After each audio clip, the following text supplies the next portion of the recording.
Fine Bros Entertainment was a cornerstone of YouTube in the early era of the platform. They were ahead of the curve compared to every other channel as they had an established format, set design, and some form of production value. They were pulling in millions of views on every episode. However, if you take a look at the channel now, it's a shadow of its former self. What was the cause of this decline? Long story short, it's just not interesting anymore. Short story long? Buckle up, kids. We're going on an adventure back to 2010's YouTube. He could smell like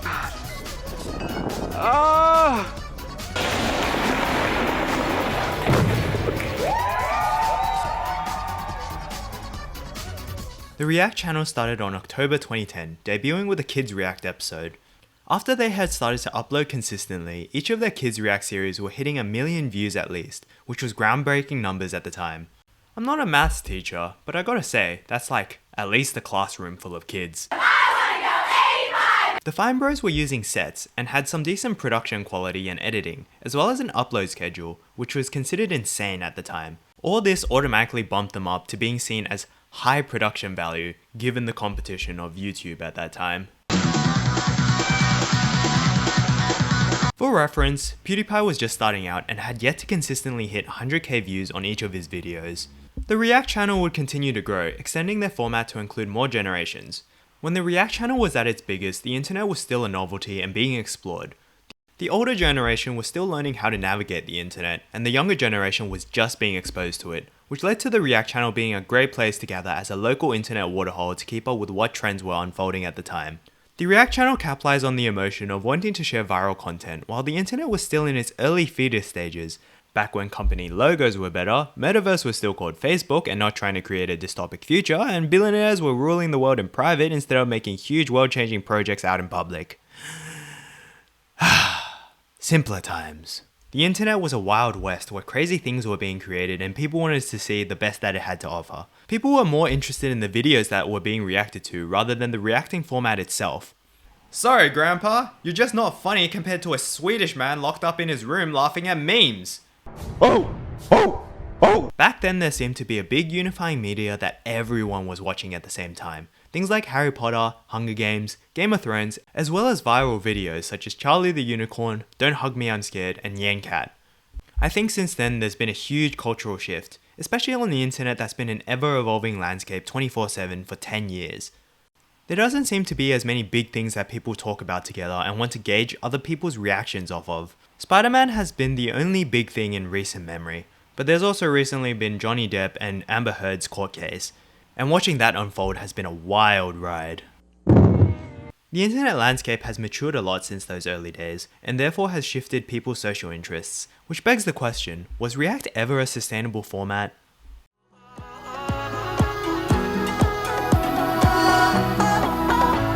The internet has exploded with content creators, making the ceiling of what's expected on YouTube a lot higher than the old days.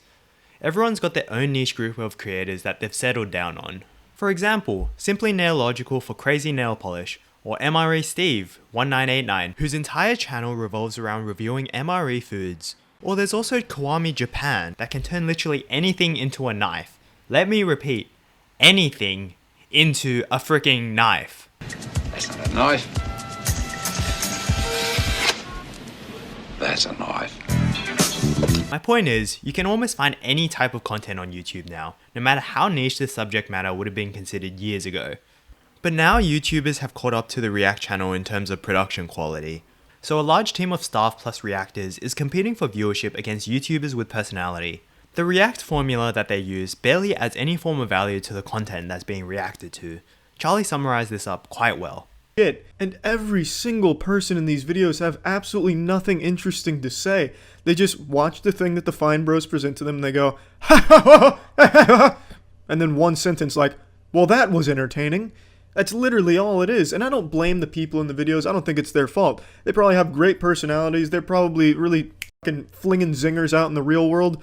But the Fine Bros format does not lend itself well to comedy or entertainment at all. You sit in front of a computer and you're forced to watch some shit, and then you have to put on a pseudo show. No one is going to be entertaining in that situation. It's fucking awful. I hate to be the old man saying this, but what Charlie said combined with the introduction of TikTok has made the general attention span a lot shorter. causing trends to be much more short-lived with a much higher turnover rate, and they don't even seem to be as unifying as they once was. Due to shorter attention spans, once popular TV shows have gone from looking like this to this. Infinite velocity will soon be mine! Showing how people's interests have shifted away from longer form content over time. Why watch any form of long form content such as a React channel or a TV show when the TikTok algorithm already knows exactly what you want to watch? So to answer the question, was this format ever sustainable as a business? The answer is, drumroll please, maybe? Okay, it's hard to say, let me explain. If you have a look around now, a lot of the top channels have utilized the React format in quite a successful way. The difference is that individual content creators have a personality that people stick around for, and therefore they foster a community. It's much more like hanging out with friends rather than reacting to a rotating cast where the React format is very obvious and in your face. This complements their other content, as the React format isn't the normal main focus of their channel.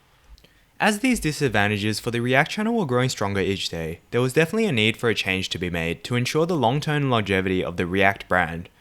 The window of opportunity was closing for them to suit the changing platform climate. You could say that they tried, but oh boy did they butcher that one up. On January 26, 2016, the Fine Bros uploaded their brand new business plan. If you forgot what happened, here's a quick summary. The Fine Bros took a hot steaming turd on the internet by announcing that they were trying to trademark the word React. The internet went into an absolute frenzy, and my god did the internet turn on the Fine Bros. It didn't matter what their intentions were, it's all about execution, and they definitely dropped the ball on that one. It didn't matter that they were trying to ensure the longevity of their channel, or that they were trying to protect themselves from celebrities trying to take that exact same formula and rip it off of them. Soon everyone was jumping on the hate train that was a direct express barreling towards Hate the Fine Bros City. Everyone had instantly turned to always hating the Fine Bros overnight. They tried apologizing, but this was how it came across as, "My name's Fine Bro. I'm one of you. I live here in YouTube too. The things you say just might be true. It could be time to start anew, and maybe change my point of view. Nah. I say let it die. Let it die, let it die, let it shrivel up and die. Come on, who's with me, huh?" Obviously, they lost a lot, if not all their goodwill from their audience. If you look at the channel and the first thing you think about is a controversy before the content itself, that is not a good sign. And the thing is, the internet never forgets. This is the main controversy that people remembered, and that's why they stopped watching. But what if I told you that there's been more since then? I'm not going to go into all the details because I dug up so much unpleasant information that I think it warrants a second video. But the summary of it is, they didn't support their employees, it was a toxic work environment, and there seemed to be a high turnover rate with a lot of internal drama which the executives were trying to hush down and hide behind the scenes. There have been a huge list of people that have left the Fine Bros on not good terms. Yo, kids react, teens react, fell off, fuck the Fine Bros. They were just cringe and wouldn't let us speak our mind on a show about speaking our minds. They were on our fucking dick and balls, bro. That shit sucked. We couldn't say nothing. These are pretty surefire ways to lock in that you don't have a long-term team backing you or your company. If any of these individual points weren't already a nail in the coffin for the React brand, all of them combined definitely is, making them fade out of the main spotlight only to be remembered as what they were in their peak popularity. As I said in the last point of this video, I'm going to make a second video about the Fine Bros, but focused on the controversy and the drama that most people are unaware about. I definitely was until I started digging. So subscribe if you'd be interested in seeing that. Thanks for sticking around and watching until the end. As a reward, here's a reminder to relax your shoulders, let them slump, take a deep breath in and relax.